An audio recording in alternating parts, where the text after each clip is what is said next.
Hey everyone, Zain here, and today I'm going to show you how to translate WhatsApp messages instantly without leaving WhatsApp.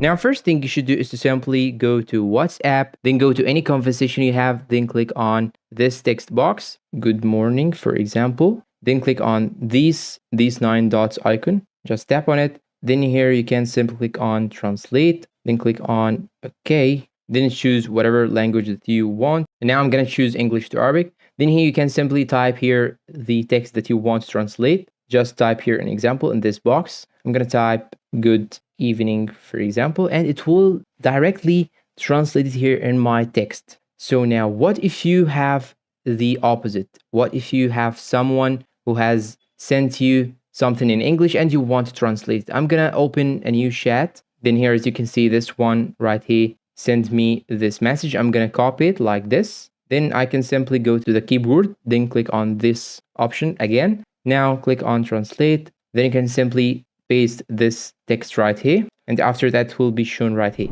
And that's all for today. If you find this video helpful, please don't forget to support us with like, subscribe, comment, share, and see you in a new video.